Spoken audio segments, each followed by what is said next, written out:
Quel est le meilleur petit déjeuner pour les diabétiques? Je voulais le savoir moi-même. Au cours des 4 dernières semaines, j'ai mangé plus de 20 aliments de petit déjeuner populaires et testé ma glycémie après chacun. Je portais un capteur de glucose en continu tout le temps, donc je pouvais voir exactement comment chaque repas m'affectait. Et le gagnant est juste ici, dans cette assiette. Avant de vous montrer, classons les aliments de petit déjeuner testés en 3 groupes. Bol rouge pour ceux qui ont beaucoup augmenté ma glycémie. Bol jaune, aliments ayant causé une hausse modérée. Bol vert, aliments de petit déjeuner qui favorisent une glycémie stable. Et juste pour être clair, je ne suis pas médecin, mais je vis avec le diabète depuis presque 40 ans et j'ai énormément d'expériences concrètes. Commençons par le petit déjeuner occidental le plus courant, les céréales. Faciles à préparer, peu chères, j'en mangeais souvent à l'université. Mais ce bol de céréales avec du lait contient environ 75 grammes de glucides à digestion rapide. Il y a très peu de fibres et presque pas de protéines pour ralentir l'absorption. Donc, il n'est pas surprenant que ma glycémie soit montée très rapidement à plus de 250 mg par décilitre, même si j'ai pris mon insuline avec ce repas. C'est pourquoi les céréales vont dans le bol rouge. Passons à un autre petit déjeuner populaire, les œufs.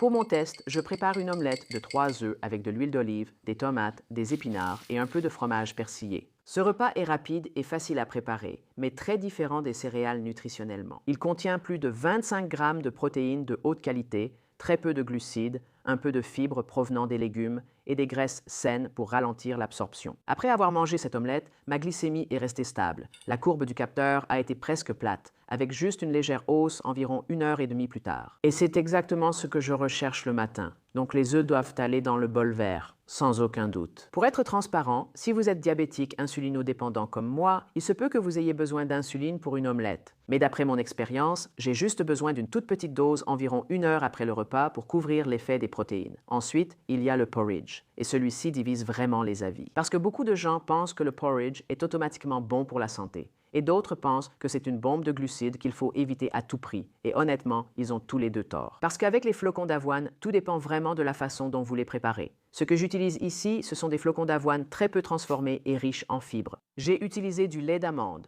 plus pauvre en glucides que le lait de vache, et fait tremper les flocons d'avoine toute la nuit au réfrigérateur au lieu de les cuire. Le matin, j'ai utilisé de la stevia naturelle pour éviter d'ajouter des glucides. J'ai mis plus de beurre de cacahuète pour les bonnes graisses, des graines de chia moulues pour plus de fibres, du cacao pour le goût chocolaté et quelques baies. Ce porridge était ainsi plus équilibré, mais avec près de 50 g de glucides, il restait loin d'être pauvre en glucides. J'étais donc curieux de voir son effet sur ma glycémie. Sur mon capteur de glycémie en continu, j'ai vu une hausse de glycémie, mais elle était plus lente et progressive qu'avec les céréales, puis elle est redescendue sans problème. Donc pour moi, cette version du porridge, plus adaptée à la glycémie, va dans le bol jaune. Je peux presque garantir qu'avec des flocons d'avoine instantanés, de la banane, des pépites de chocolat et du miel, vous atteindrez vite le bol rouge. Et encore une chose, j'ai pris mon insuline environ 15 minutes avant de manger le porridge, et ce délai a très bien fonctionné pour moi. Passons maintenant à l'option la plus colorée de ma liste, la salade de fruits. Celle-ci a l'air super. C'est naturel, plein de vitamines et ça a l'air très sain. Mais il faut garder à l'esprit que certains fruits comme la pastèque, l'ananas ou le raisin ont un index glycémique très élevé. Ils peuvent donc faire grimper votre glycémie très rapidement. Autre problème, la plupart des salades de fruits ne contiennent rien pour ralentir la digestion des sucres. Pour ce test, j'ai donc essayé une version plus adaptée à la glycémie. J'ai utilisé des pommes, des oranges et des fraises qui sont tous des fruits ayant plus de fibres et un index glycémique plus bas. Mais même ce bol contenait plus de 30 grammes de glucides. Donc, j'ai dû faire très attention à ma courbe de glycémie après avoir mangé ça. En moins d'une heure, ma glycémie a augmenté rapidement, un peu plus que souhaité, mais ce n'était pas grave et elle a vite redescendu. Et c'est pourquoi, pour moi, la plupart des salades de fruits finiront dans le bol jaune. J'en mange de temps en temps, mais je fais très attention à la taille des portions et je m'assure de prendre mon insuline assez tôt pour éviter un gros pic. Une autre chose qui aide beaucoup avec les fruits, c'est de les manger à la toute fin de votre petit déjeuner après avoir consommé des protéines de bonne qualité et des graisses saines. Cela m'amène au prochain aliment de mon petit déjeuner, le saumon. Ce petit déjeuner n'est pas le plus traditionnel partout, mais il est courant en Europe et difficile à battre nutritionnellement. Pour ce test, j'ai choisi une portion de saumon fumé. C'est pratiquement 0 glucides, 20 grammes de protéines et environ 12 grammes de lipides, principalement des acides gras oméga 3. Il n'y a vraiment rien qui devrait faire monter rapidement ma glycémie, donc je n'ai pas été surpris de voir ma courbe sur le capteur de glycémie presque complètement plate. Pas de pic, pas de chute. Juste stable, avec une légère hausse quelques heures plus tard. Et c'est pour ça que j'ai mis du saumon dans le bol vert juste à côté des œufs. Maintenant, il faut garder à l'esprit que le saumon fumé est relativement riche en sodium.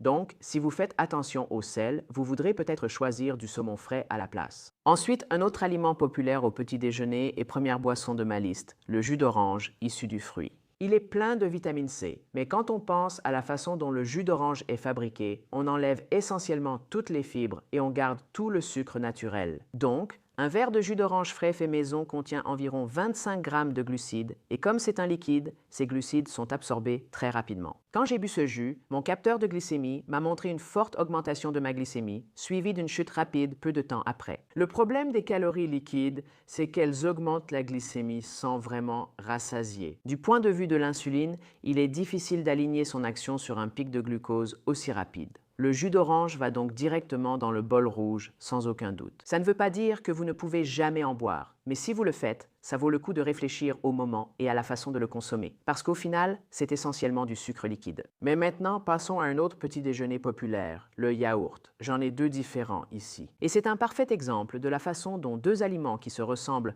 presque peuvent avoir un effet complètement différent sur votre glycémie. Le premier est un yaourt grec nature entier. Une tasse contient environ 12 grammes de protéines, 15 grammes de matière grasse et seulement 6 grammes de glucides. Il n'y a pas de sucre ajouté. Le second est un yaourt à la fraise. Une tasse de celui-ci contient seulement environ 6 grammes de protéines, 5 grammes de matière grasse et 24 grammes de glucides, et presque tous ces glucides proviennent du sucre ajouté. La différence s'est vue sur mon graphique de glycémie après chaque yaourt. Après le yaourt grec, j'ai constaté une légère hausse progressive. Rien de spectaculaire. Mais après le yaourt à la fraise sucrée, ma glycémie a grimpé beaucoup plus vite et beaucoup plus haut, même si j'ai pris mon insuline avec. C'est pourquoi j'ai mis le yaourt grec dans le bol vert et le yaourt sucré dans le bol rouge. Encore une fois, je ne dis pas du tout que tu n'as plus le droit de manger des yaourts sucrés, mais tu devrais peut-être lire l'étiquette. Cherche ceux qui sont plus riches en matière grasse et en protéines. Limite le sucre ajouté. Ou encore mieux, prends un yaourt nature et sucre-le toi-même en ajoutant une goutte de stevia ou quelques morceaux de fruits. De cette façon, tu gardes le contrôle. Nous avons des éléments dans chaque bol. Vois-tu une tendance?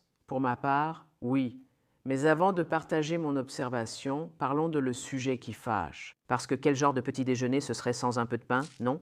Voici ma tartine de pain complet préférée. Une tranche contient environ 11 grammes de glucides et 2 grammes de fibres. C'est à peu près 3 fois plus de fibres qu'un pain grillé classique. Et les fibres sont vraiment importantes ici, parce qu'elles aident à ralentir la digestion et à atténuer cette montée de glucose. Pourtant, même seules, quelques tranches de ce pain ont fait monter ma glycémie. Mais la montée n'était pas très abrupte, donc pour moi, le toast aux céréales complètes va dans le bol jaune. À côté du porridge et de la salade de fruits. J'en mange de temps en temps, mais j'essaie de ne pas en abuser, et je fais très attention à ma dose d'insuline et au moment où je la prends. Parce que quand je fais bien cela, ma glycémie reste généralement dans la cible, mais ce qui compte beaucoup plus, c'est ce que vous mettez sur votre pain. Et cela m'amène au prochain aliment de mon petit déjeuner, le beurre qui ne contient presque pas de glucides et est composé principalement de matière grasse. Quand je l'ai testé seul, ma glycémie a à peine bougé. Donc, d'un point de vue purement glycémique, le beurre est très stable, mais c'est là que ça devient intéressant. Quand j'ai ajouté du beurre à mon toast, la courbe glycémique a changé. Ma glycémie a quand même augmenté, mais la montée a été plus lente et elle est restée élevée un peu plus longtemps comparée au toast nature. Même pain, réponse glycémique différente. Et cela se produit parce que la graisse ralentit la vidange gastrique et ralentit la vitesse à laquelle les glucides du pain sont digérés. J'ai observé des effets similaires avec le fromage frais à tartiner et d'autres tartinades à la maison, mais le beurre est aussi très riche en graisses saturées.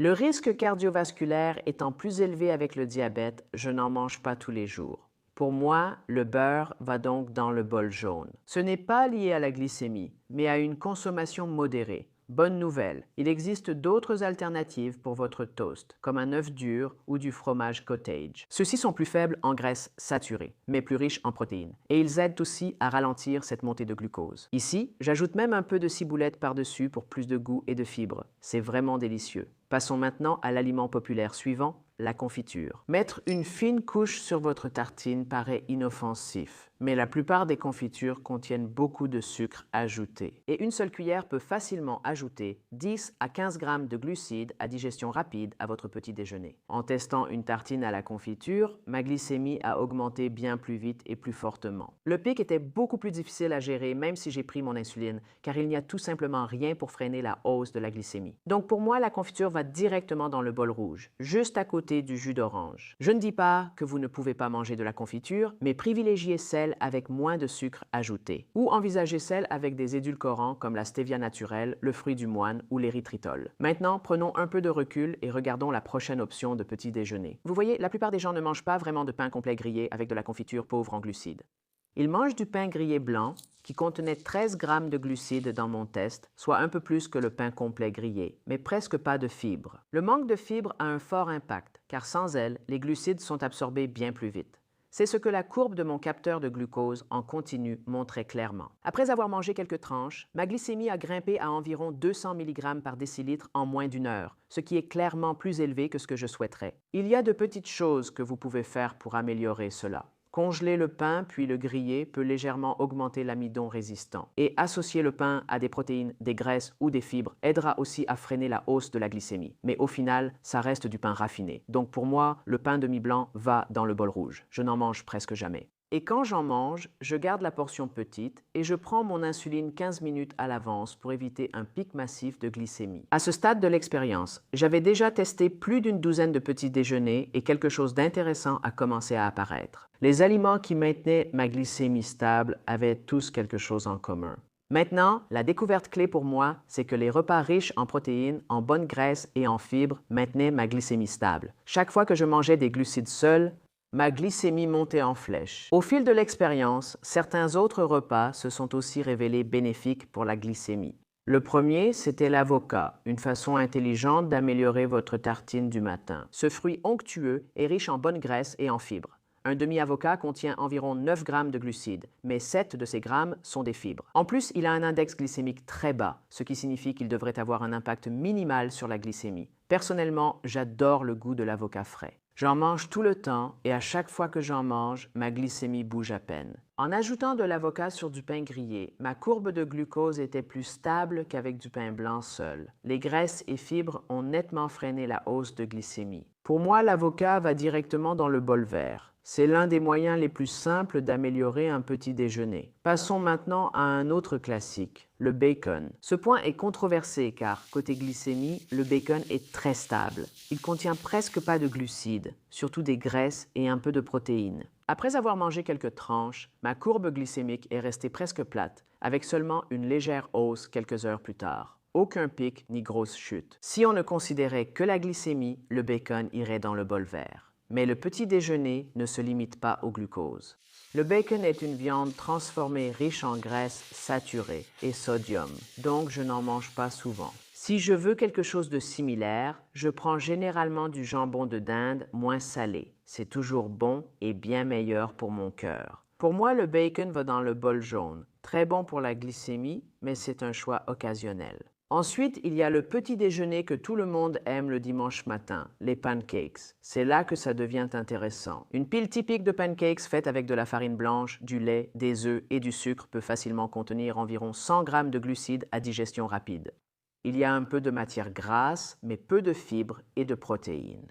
Quand j'ai mangé 4 de ces pancakes de taille moyenne, ma glycémie a rapidement grimpé bien au-dessus de 200 mg par décilitre. Et même si j'ai pris mon insuline avant, il a quand même fallu pas mal de temps pour la faire redescendre. Le problème avec ces pancakes, c'est qu'ils sont faits avec de la farine raffinée. En plus, tu mets du sirop d'érable et de la confiture, donc du sucre liquide. Les pancakes classiques vont direct dans le bol rouge. Mais voici la bonne nouvelle. Les pancakes n'ont pas besoin d'être une catastrophe pour la glycémie. Quand je les fais à la maison, j'utilise de l'avoine concassée mixée, du lait d'amande, des graines de chia et quelques œufs supplémentaires dans la pâte. J'ai supprimé le sirop et ajouté yaourt grec, confiture à la stevia et fruits rouges frais à la place. Toute cette assiette contient seulement environ 40 grammes de glucides, mais plus de 30 grammes de protéines et plus de 10 grammes de fibres. C'est un profil nutritionnel complètement différent.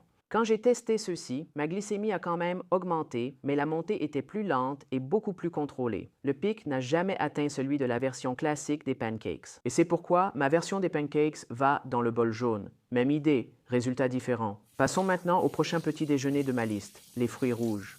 J'apprécie les fruits rouges car ils contiennent moins de sucre et plus de fibres que beaucoup d'autres, ce qui ralentit l'absorption des sucres. Une tasse de fraises contient environ 12 grammes de glucides, mais à peu près 3 grammes de fibres. Les framboises, c'est encore mieux. Environ 15 grammes de glucides, mais un impressionnant 8 grammes de fibres.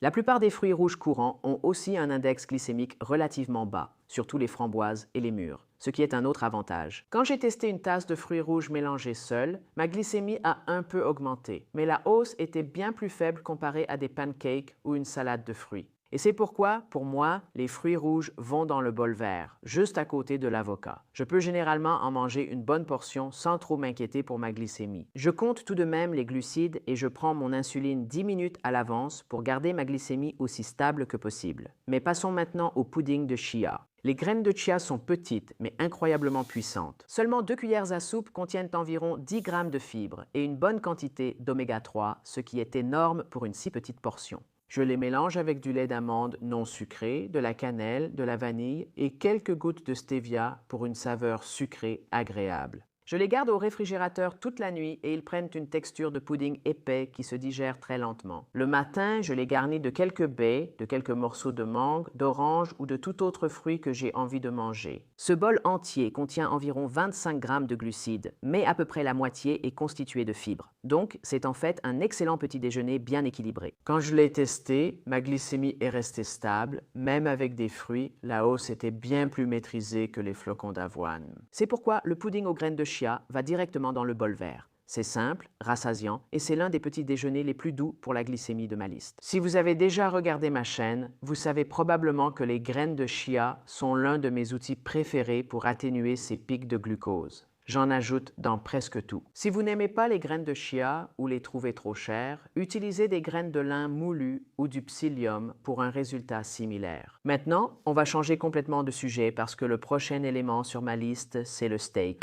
Le steak n'est peut-être pas le petit déjeuner le plus courant partout, mais j'ai décidé de l'inclure pour faire plaisir aux carnivores dans la section des commentaires. Je plaisante. Mais blague à part, un steak typique contient pratiquement 0 glucides, un peu plus de 30 grammes de protéines et environ 15 grammes de matière grasse selon la coupe. Donc, c'est une option pauvre en glucides très intéressante. En testant le steak seul, ma courbe sur le capteur de glucose est restée presque plate au début.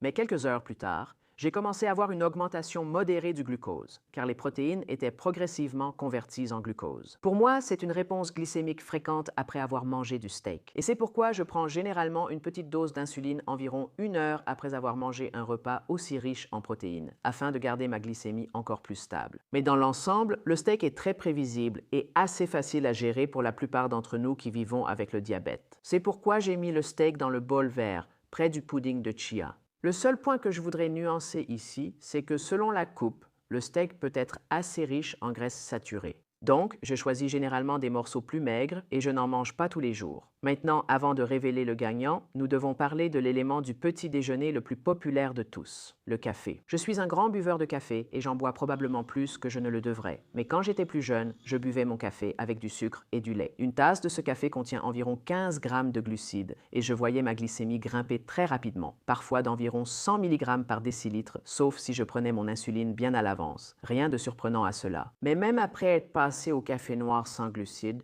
j'ai quand même remarqué quelque chose d'intéressant sur mon capteur de glycémie. Ma glycémie augmentait souvent de 30 à 50 mg par décilitre.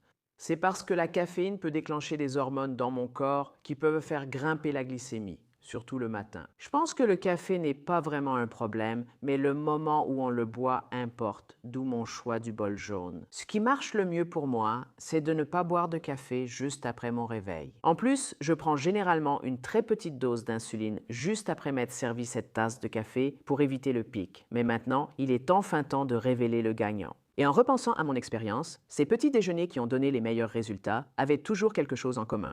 Ils contenaient beaucoup de protéines, de fibres ou de bonnes graisses, avec des glucides modérés. Donc, pour être honnête, le vrai gagnant de cette expérience n'est pas seulement le repas que je vais vous montrer. En réalité, il s'agit de construire votre petit déjeuner autour de cette formule simple. Surtout autour des aliments dans le bol vert, n'est-ce pas? Pour moi, l'assiette idéale se compose ainsi. Une omelette aux légumes, une tranche de pain complet avec de l'avocat et quelques fruits rouges en plus sur le côté. En réalité, d'autres fruits que les fruits rouges peuvent aussi compléter cette assiette. J'ai récemment testé tous les fruits les plus populaires et plus de 10 d'entre eux ont terminé dans le bol vert. Alors cliquez ici et regardez cette vidéo ensuite pour découvrir quels fruits sont les plus favorables à la glycémie. Je vous retrouve dans cette vidéo. Ciao!